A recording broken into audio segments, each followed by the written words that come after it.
আমরা ধারাবাহিক বৈঠক দেখলাম প্রধান উপদেষ্টার সঙ্গে রাজনৈতিক দলগুলোর। এই বৈঠকে আসলে কতটুকু যে নির্বাচনী অনিশ্চয়তা ছিল কতটুকু কাটছে, এবং একই সঙ্গে রাজনৈতিক ভাবে যেই প্রশ্নটি এখন উঠেছে, সাবেক প্রধান বিচারপতি যদি সেনা আশ্রয় থেকেই থাকেন 5 আগস্টের পর, তাহলে কিভাবে রেফারেন্সটি আনা হলো 106 অনুচ্ছেদের আলোকে এই সরকার গঠনের জন্য। এইসব বিষয় নিয়ে আমরা আলোচনা করবো। এই বিষয়ে আলোচনার জন্য আমাদের সঙ্গে আজকে যুক্ত রয়েছেন ঢাকা বিশ্ববিদ্যালয়ের আইন বিভাগের অধ্যাপক শেখ হাফিজুর রহমান কার্জন। শেখ হাফিজুর রহমান কার্জন, আপনাকে স্বাগত জানাচ্ছি আমাদের অনুষ্ঠানে। আপনার কাছে আমার প্রথমে প্রশ্ন, আমরা দেখলাম যে প্রধান উপদেষ্টার পদত্যাগ নিয়ে এক ধরনের উত্তেজনা ছড়িয়েছিল। পরবর্তীতে রাজনৈতিক দলগুলোর সঙ্গে আলোচনার মধ্য দিয়ে মনে হচ্ছে, অনেকে ধারণা করছেন যে সরকার এখন একটি ফ্লেক্সিবল অবস্থায় আছে, বেশ একটা স্বস্তিকর অবস্থায় আছে। আসলে কি বিষয়টি তেমন? আমার কাছে আসলে তেমনটি মনে হয় না। প্রথমেই আপনাকে ধন্যবাদ জানাই যে আমরা যেটা আপনার পত্রপত্রিকার খবর, বিভিন্ন আমাদের যে সোর্স, তারপরে আপনারা যারা ইউটিউবে কথা বলেন, নানা সোর্স থেকে পাওয়া যে তথ্য, সেখান থেকে আমরা যেটা জানতে পেরেছি যে গত শুক্র শনিবারেই এই অন্তর্বর্তী সরকারের পতন হয়ে যাওয়ার সম্ভাবনা ছিল। কারণ আপনার একদিকে পুরো সেনাবাহিনী তো না, পুরো তিন বাহিনী এবং আপনার দেশের বৃহত্তম রাজনৈতিক দল, মানে অন্যতম প্রধান রাজনৈতিক দল, দুটো রাজনৈতিক দলই প্রধান। তো তার ভিতরে একটা রাজনৈতিক দল, তারা তো একদম অবস্থান নিয়েছে এবং তারা শক্ত অবস্থান নিয়েছে, যদিও পরবর্তীতে তাদের কর্মসূচিটা আরো শক্তিশালী হওয়া দরকার ছিল। তো অনেকেই মনে করছেন যে সমস্যা বোধহয় আপাতত কেটে গিয়েছে, কিন্তু আসলে আমরা যতটুকু এখনো বুঝতে পারছি যে খুব গুরুত্বপূর্ণ কয়েকটা বিষয়, যে সেনাবাহিনী এবং বিএনপির তরফ থেকে যে অভিযোগগুলো উত্থাপন করা হয়েছে অত্যন্ত গুরুতর। কারণ আপনি চট্টগ্রাম পোর্ট বিদেশি কোনো কোম্পানিকে দিয়ে দেয়া, লিজ দেওয়া, তারপরে রাখাইনকে মানবিক করিডোর দেওয়া, এইটা তো বাংলাদেশের স্বাধীনতা সার্বভৌমত্বের সাথে সম্পর্কিত। এই স্বাধীনতা সার্বভৌমের সাথে যখন সম্পর্কিত, তখন কিন্তু একটা নির্বাচিত সরকারও সেটা যদি দিতে চায় পারে না। So far it is related to the সভরেনিটি of Bangladesh. কারণ একটা দেশের সার্বভৌমত্ব মানে আপনি তখন সকল রাজনৈতিক দল, সামাজিক সংগঠন, সাংস্কৃতিক ব্যক্তিত্ব, পুরো আপনার মানে সকল মানুষের মোটামুটি একটা ঐক্যমত নিয়ে সেটা করতে হবে। আপনি দেখেন যে ভারতে আপনার সাবেক প্রধানমন্ত্রী শেখ হাসিনাকে রাখবে কি রাখবে না, বাংলাদেশের বিষয়ে কি সিদ্ধান্ত হবে, কিংবা পাকিস্তানের সাথে সম্প্রতি তাদের যে যুদ্ধটা হলো, তারা কিন্তু সব দল মিলে মিটিং করে সিদ্ধান্ত নিয়েছে। কিন্তু যেহেতু সরকার খুব ভালনারেবল অবস্থায় এখনো রয়েছে, অনেকে মনে করেন, আপনি নিজে বলছেন যে পতন ঘটতো, সেই পতনটা কিভাবে ঘটতো, এখানে চ্যালেঞ্জটা কিভাবে আসতো? আপনি যখন বৃহস্পতিবার রাতে, আমি বুধবার না বৃহস্পতিবার রাতে যখন এই আইন শৃঙ্খলা পরিস্থিতির কথা বলে একটা মিটিং হলো, এবং খুব আশ্চর্যের বিষয় হচ্ছে যে এই সরকারের তরফ থেকে অনেক গুরুত্বপূর্ণ এবং সংবেদনশীল তথ্য মঙ্গলবার রাতে। তো এই অন্তর্বর্তী সরকারের তরফ থেকে অত্যন্ত গুরুত্বপূর্ণ এবং সংবেদনশীল অনেক তথ্য গোপন করা হচ্ছে। আপনি জানেন যে আপনার মে মাসের প্রথম দিকে না, এপ্রিলে কিন্তু মাননীয় যে পররাষ্ট্র উপদেষ্টা, তিনি বলেছেন যে রাখাইনে মানবিক করিডোর দেওয়ার নীতিগত সিদ্ধান্ত হয়েছে, এবং সেইটা প্রকাশ করার জন্য আপনি জানেন পররাষ্ট্র সচিব তাকে সরিয়েও দেওয়া হয়েছে, তাকে চলে যেতে হয়েছে। এবং আরো অনেক কিছু যেটা ডকুমেন্টেড, যে আপনার সেনা প্রধান, তিন বাহিনীর প্রধান, তারা তো একদম নিশ্চিত না হয়ে তারা কিন্তু এই কথাগুলো 3, 4, 5 মাস ধরে আলোচিত হচ্ছে, এবং তারা কিন্তু হুটহাট করে ওই কথাগুলো বলেন নাই, তারা কিন্তু সময় নিয়েছেন, তারা বিষয়টা আপনার যাচাই বাছাই করেছেন। এবং বাংলাদেশে আপনার নিরাপত্তা উপদেষ্টার পদ কখনোই ছিল না। এইটা অন্তর্বর্তী সরকারের যে এখতিয়ার, তার বাইরে। অন্তর্বর্তী সরকার যে অনেকগুলো এখতিয়ার ছাড়া কাজ করছে, এবং আপনি দেখবেন যে অন্তর্বর্তী সরকার তারা নিজেরাও জানেন যে পরবর্তী সংসদে এসে তাদের যদি বৈধতা দেওয়া না হয়, তাহলে পরে তারা অবৈধ হয়ে যাবেন। আপনি ডক্টর স্বাধীন মালিক, উনি তো একজন মানে অন্যতম প্রধান আইনের পড়াশোনাও খুব শক্ত। হ্যাঁ, তো উনি কিন্তু বলেছেন যে এই সরকার, মানে এই সরকারটা একটা অসাংবিধানিক সরকার। আপনি 8ই আগস্ট যখন করা হয় তখন ডক্ট্রিন অফ নেসেসিটির কারণে করেছি, এবং সেটার কারণে বৈধ। কিন্তু তারপরে তো আপনি 10 মাসের মাথায় এসে তো ডক্ট্রিন অফ নেসেসিটি খাটবে না। হ্যাঁ, এখন আমরা দেখবো যে উনার যে ম্যান্ডেট ছিল, সেই ম্যান্ডেট অনুযায়ী উনি কাজ করেছেন কিনা। ম্যান্ডেট অনুযায়ী যদি কাজ করেন তাহলে বৈধ, যদি ম্যান্ডেটের বাইরে কাজ না করেন তাহলে অবৈধ। আবার সংস্কারের অজুহাত দিয়ে নির্বাচন ঝুলিয়ে রাখা, অথবা সেই সংস্কার তো এখন সরকার করছে, যেমন সরকারি আচরণ বিধিমালা যে সংশোধন একটু করলো, তাই না, যে ওদিন এনি কি বলা যায় এটাকে, কোনো ধরনের কারণ দর্শানোর নোটিশ এটা দিয়েই সরকারি চাকরি থেকে বরখাস্ত করা যাবে, এটাও তো একটা সংস্কার। কিন্তু এইসব ক্ষেত্রে সংস্কারের জন্য তারা টাইম নিচ্ছে না, আবার অন্য সংস্কারের জন্য টাইম নিচ্ছে, এটা কি এক ধরনের স্ববিরোধিতা নয়? আপনি সরকারি কর্মচারীদের যখন খুশি তখন টার্মিনেট করবেন? আপনি কি বাপের জমিদারি পেয়েছেন নাকি?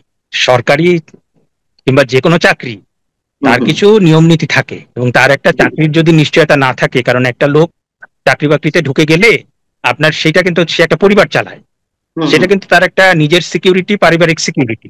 সেটা না হলে তো সেই লোকটা তো বেঁচে থাকতে পারবে না, তার বাচ্চা কাচ্চার পড়াশোনা। তা আপনি জি। আইন করে বলে দিলেন যে তাদেরকে এই এই করে তাদেরকে টার্মিনেট করা যাবে, যখন খুশি টার্মিনেট করা যাবে, তো এটা তো আপনার বাপের জমিদারি না। এবং বিদেশে নানা রকম সিস্টেম হয়েছে, কিন্তু সেটা তো একদিনে হয় নাই ভাই। আপনাকে তো আর্থসামাজিক বাস্তবতা বুঝে ধীরে ধীরে ধাপে ধাপে আপনাকে সেটাকে করতে হবে। এবং হুম হুম। সবচেয়ে মুশকিলের যেটা বিষয়, যে আমার ধারণা সেনা প্রধানের কাছে অনেক তথ্যই ছিল, কিন্তু তিনি অনেক ধৈর্য ধারণ করেছেন, এবং তিনি কিন্তু অনেক পরে পরে বলেছেন, এবং যথেষ্ট আপনার সংযমের সাথে, যথেষ্ট ম্যানার্স এবং এটিকেট রেখে। কারণ আমরা দেখছি যে কিছু আহ, অল্প বয়সী ছেলে পেলে তারা যে ঔদ্ধত্য দেখাচ্ছে সেনাবাহিনীর সম্পর্কে, একাত্তর সম্পর্কে, মুক্তিযুদ্ধ সম্পর্কে, মানে এইটা আসলে আমাদের পক্ষে সহ্য করাটা খুব কঠিন। হ্যাঁ, কারণ তরুণ সম্প্রদায়কে আমরা সবসময় স্বাগত জানাই। কারণ বাংলাদেশে সেই 52 সাল বলেন, 69 সাল বলেন, 71 বলেন, 90 বলেন, তারপরে গণজাগরণ মঞ্চ বলেন, সবসময় তরুণরাই নেতৃত্ব দিয়েছে। কিন্তু সেই তরুণরা তো হতে হবে যথেষ্ট পড়াশোনা জানা, সেই তরুণদের হতে হবে অবশ্যই অবশ্যই। মোটামুটি বিনয়ী, সেই তরুণদের হতে হবে তারা যেন ম্যানার্স জানে। এখন তরুণরা যদি আপনার বাবা মাকে না মানে, তরুণরা যদি সচিবদের সরিয়ে দেয়, তরুণরা যদি পুলিশ কর্মকর্তাকে সরিয়ে দেয়, তরুণরা যদি উপদেষ্টাদের ডিকটেট করতে থাকে, এবং তাদের পড়াশোনা, মানে এই তরুণ সম্প্রদায়কে আমার কাছে মনে হয়েছে যে তারা পড়াশোনার যে ভান্ডারটা খুবই দেউলিয়া। আর দ্বিতীয়ত হচ্ছে যে তাদের যে আহ, ভীষণ রকম সাম্প্রদায়িক তারা, এবং একটা মানে ধর্মীয় দৃষ্টিকোণ থেকে, ধর্মীয় লেন্স দিয়ে সবকিছু বিচার করে। এবং তাদের ওই কয়েকজন গুরু আছে আপনার ওই বিদেশে, তারা বসে যা বলে তাই করে তারা, এবং জি, তাদের অভিনন্দন ভাই, আপনার তাদের উপর এই অভিনন্দন ভাই। ইন্টারফিয়ারেন্সের কারণে সরকারের মোটামুটি ইয়ে হচ্ছে। আমি আমি সরকারি চাকরি বিধির বিষয়টা আসতে চাই। তাহলে এই যে অধ্যাদেশটা জারি করলো, এটি কি কারণে সরকারি চাকরিরত যারা আছেন অথবা সরকারি কর্মকর্তা কর্মচারী তাদেরকে তোপের মুখে রাখা, অজানা কোনো আশঙ্কা থেকে এই ধরনের চাকরি বিধির সংশোধন করা, কি মনে হয় আপনার? এখন কিছুদিন আগে আপনার একজন উপদেষ্টার যে স্ট্যাটাস, সেখানে একজন সরকারি কর্মকর্তা কি একটা বোধহয় বিরূপ মন্তব্য লিখেছেন, সেই জন্য তার বিরুদ্ধে ব্যবস্থা নেওয়া হয়েছে। তাহলে পরে গত যে আমরা ফ্যাসিবাদের কথা বলি, তাহলে তো নতুন ফ্যাসিবাদের জন্ম হচ্ছে আস্তে আস্তে। মানে আপনি বিষয়টা হচ্ছে যে প্রত্যেকটা জায়গাতে, আপনি শিক্ষক হন, আপনি ডাক্তার হন, আপনি সরকারি কর্মচারী হন, কর্মকর্তা হন, আপনার নির্দিষ্ট বিধিবিধান থাকবে, সেই বিধিবিধান মেনে আপনাকে চলতে হবে। এবং সেই বিধিবিধানে তো আপনার যা খুশি তাই করার মানে বিধান থাকলে তো কেউ চাকরি করতে পারবে না। আবার একই সাথে মানুষের যে আপনার সমালোচনা করার অধিকার কিংবা তার মত প্রকাশের অধিকার, সেটাকেও অক্ষুণ্ণ রাখতে হবে। না, আপনি সরকারি চাকরি করে বলে যে আপনার আহ, আহ, সরকার যা খুশি তাই করলে সেটাকে মেনে নিতে হবে, সেটা তো পৃথিবীর মানে তাহলে তো পৃথিবীতে কোনো আন্দোলনও হবে না, আপনার কোনো গণতান্ত্রিক কোনো কিছু হবে না। এবং ব্রিটিশ আমল থেকে যত বড় বড় আন্দোলন হয়েছে, সেটা তো সরকারি যে অন্যায় আইন কিংবা অন্যায় যে যে সমস্ত বিধিবিধান করেছে তার বিপক্ষেই হয়েছে। হঠাৎ করে এই ধরনের এক্সট্রিম একটা আইন কেন করতে হচ্ছে, অধ্যাদেশ জারি করতে হলো কেন? সরকারি কর্মকর্তারা কোন ধরনের আহ বিক্ষোভ, বিদ্রোহ এই ধরনের কিছু করার কি শঙ্কা ছিল সরকারের, সেই জায়গা থেকে এটি করা? এখন ধরেন যে আপনি যদি এই গত মঙ্গলবার রাতে তিন বাহিনী প্রধানের সাথে যে আহ মাননীয় প্রধান উপদেষ্টার বৈঠকটা হয়েছে, সেখানে সেনাপ্রধান যে কথাগুলো বলেছেন, সরকারি বিধি অনুযায়ী দেখলে মানে আপনি লিটারাল ইন্টারপ্রিটেশন করলে আপনার মনে হবে যে সেনাবাহিনী প্রধান এটা পারেন কিনা, এটা তার এখতিয়ার বহির্ভূত কিনা। পরবর্তীতে প্রধান উপদেষ্টার দপ্তর থেকে তার কয়েকজন কিন্তু পোস্ট দিয়ে ডিলিট করেছেন, সেখানে তারা এই প্রশ্নটা হুম, তুলেছেন। হুম। এখন আরেকটা প্রশ্ন সাথে সাথে আসে, যেটা সারা পৃথিবীতে আলোচিত হয়, যে আপনাকে যে আপনার যে এমপ্লয়ার কিংবা সরকার যদি কোনো অন্যায় করে, সেই অন্যায়কে মেনে নিতে আপনি বাধ্য কিনা। এবং সেনাপ্রধান কিন্তু অনেক দিন পরে রিয়াক্ট করেছেন, যখন আপনার রাখাইন করিডোর, তারপরে চট্টগ্রামের বন্দর এইটা দেওয়ার ব্যাপারে অনেকটা দূর অগ্রসর হয়েছেন। এবং আপনার নিরাপত্তা উপদেষ্টা তিনি বাংলাদেশের নাগরিক কিনা সেটা নিয়ে প্রশ্ন দেখা দিয়েছে। তাকে যে নিয়োগ করা হয়েছে সেটাও অত্যন্ত গোপনীয়তার সাথে, সেটা আমরা জানি না। যার প্রেক্ষিতে জি। আপনার মানে তিন বাহিনী প্রধান এবং বিএনপির তরফ থেকে মারাত্মক আপত্তি দেওয়া হয়েছে। এবং এটা কিন্তু শুধুমাত্র তাদের আপত্তি না, কমিউনিস্ট পার্টি, তারপরে সচেতন প্রত্যেকটা নাগরিক, হ্যাঁ, তারা কিন্তু আর যাই হোক এই স্বাধীনতা সার্বভৌমত্ব এবং আমাদের রাষ্ট্রীয় অখণ্ডতার ব্যাপারে আমরা কিন্তু কোনোভাবেই আমরা কিন্তু কোনো দল কিংবা আমরা কোনো কিছু দেখবো না। আমরা কিন্তু আমাদের স্বাধীনতা সার্বভৌমত্ব মুক্তিযুদ্ধের ব্যাপারে, হ্যাঁ, আমরা কিন্তু প্রচন্ড ভাবে মানে কমিটেড, এবং সেটা আমি মানে অধিকাংশ মানুষের ভিতরে সেটা দেখেছি। নিঃসন্দেহে এক্ষেত্রে কোনো আপোষ নেই। আপনার কাছে আমার দুটি প্রশ্ন, উত্তরগুলো নিয়ে আমি শেষ করব। স্পেসিফিক কোশ্চেন, সেটি হচ্ছে আপনি বলছিলেন যে সরকার স্বস্তির মধ্যে রয়েছে এমনটি ভাবার কোনো কারণ নেই। সরকারের কাছে তো সব রাজনৈতিক দলগুলো দাবি দেওয়া পেশ করেছে, আবারও নতুন করে করলো, একটা নতুন সংযোজন হয়েছে বিএনপি দাবির ক্ষেত্রে 3 উপদেষ্টাকে বাদ দিতে হবে, এছাড়া সবই তাদের আগের দাবি দেওয়া। এখন সরকার কেন অস্বস্তির মধ্যে রয়েছে, কি মনে হয় আপনার, কি ঘটতে যাচ্ছে? এখন ধরেন যে যে কোনো সরকার মানে নির্বাচিত হলে ভালো, এই সরকারটা তো নির্বাচিত না, তাই না? এবং এই সরকারটা 8ই আগস্টে যখন এসছে তখন সবাই তাকে সমর্থন করেছে, কিন্তু ক্রমশ এদের কর্মকাণ্ডে কিন্তু একটা সরকারের সাথে সবার মোটামুটি একটা বিচ্ছিন্নতা তৈরি হয়েছে। তার ভিতরে সবচেয়ে বড় বিচ্ছিন্নতা তৈরি হয়েছে রাজনৈতিক দলগুলোর সাথে। রাজনৈতিক দলগুলো বলছে যে আপনি নির্বাচনের একটা রোড ম্যাপ দেন, আপনার যে মূল এখতিয়ার যে সংস্কার কর্মসূচি এবং আপনার নির্বাচন, সেটা রোড ম্যাপ দিতে সমস্যা কোথায়? আপনি 10 মাসে একটা রোড ম্যাপ দিলেন না, তাহলে পরে প্রশ্ন তো উঠবেই। এখন আপনি দেখেন যে বর্তমান সরকারের সাথে মানে রাজনৈতিক দলগুলোর বড় দূরত্ব তৈরি হয়েছে, এবং আপনার আপনি খেয়াল করবেন যে বিএনপির তরফ থেকে প্রথমে মাননীয় প্রধান উপদেষ্টার ব্যাপারে বলা হয়েছে যে না, আমরা তার পদত্যাগ চাই না, কিন্তু পরবর্তীতে সালাউদ্দিন সাহেব কিন্তু খুব গুরুত্বপূর্ণ একটা স্টেটমেন্ট দিয়েছেন। তিনি বলেছেন যে কোনো ব্যক্তি অপরিহার্য না। তার মানে ডক্টর মোহাম্মদ ইউনূসের যে গ্রহণযোগ্যতা ছিল সেটা তিনি হারিয়েছেন। হ্যাঁ, এবং বিএনপির মতো একটা রাজনৈতিক দল, তারা তো 40% মানুষকে রিপ্রেজেন্ট করে, এবং একই সাথে আপনি দেখবেন কমিউনিস্ট পার্টি, তারপর বামপন্থী অধ্যাপক অধ্যাপক আমি নামটা ভুলে গেলাম, জাহাঙ্গীরনগর বিশ্ববিদ্যালয়ের তারা অনেক বড় আন্দোলন করেছেন, এবং ওনার ইন্টারভিউটা আমি দেখছিলাম। তো উনি বলছেন যে আনু মোহাম্মদ স্যার, উনি বলছেন যে সরাসরি যে আমরা তো এই বিদেশিদের কাছে চট্টগ্রাম বন্দর আর রাখাইন করিডোর দেওয়ার জন্য তো এই সরকারকে বসাই নাই। হ্যাঁ, সুতরাং যারা যারা এই আন্দোলনকে সমর্থন করেছেন, শুধুমাত্র একদিকে আমরা দেখছি মুক্তিযুদ্ধ বিরোধী একটা শক্তি, আর জনবিচ্ছিন্ন ছাত্রদের কিছু ছাত্র যারা আমরা শেষ করবো। সেটা হচ্ছে যে 6 মাসের যে গ্যাপ, 30 ডিসেম্বর মানে 23শে ডিসেম্বর যদি ধরি আর 30শে জুন যদি ধরি, বারবার বলা হচ্ছে সংস্কার দীর্ঘায়িত হলে বা বেশ লম্বা হলে 30শে জুনের মধ্যে, আর ছোট হলে ডিসেম্বরের মধ্যে। ছোট বড় আপনাকে বলছে না, এখন আর সরকারের পক্ষ থেকে ওইগুলো অজুহাত তোলা হচ্ছে না, তারা বলছে জুনের মধ্যে বা এপ্রিলের মধ্যে।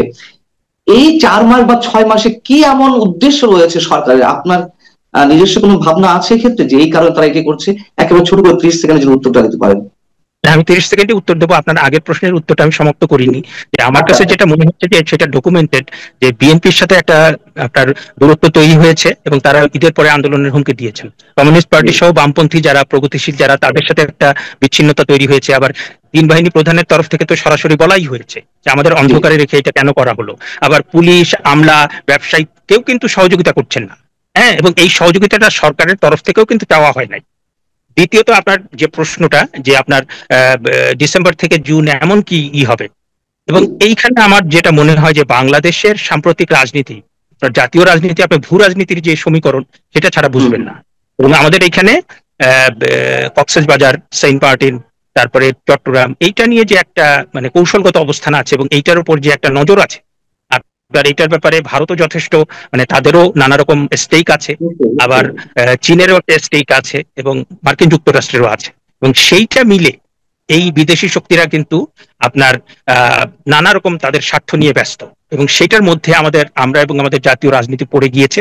এবং আমরা একটা করতে পারতাম, সেটা হচ্ছে যে আমাদের প্রধান সকল রাজনৈতিক দল যদি একসাথে বসে তারা সিদ্ধান্ত নিতেন, তাদের ভিতরে যতই মতবিরোধ থাক, দেশের স্বার্থে, দেশের সার্বভৌমত্বের স্বার্থে আমরা এইখানে কোনো ছাড় দিব না।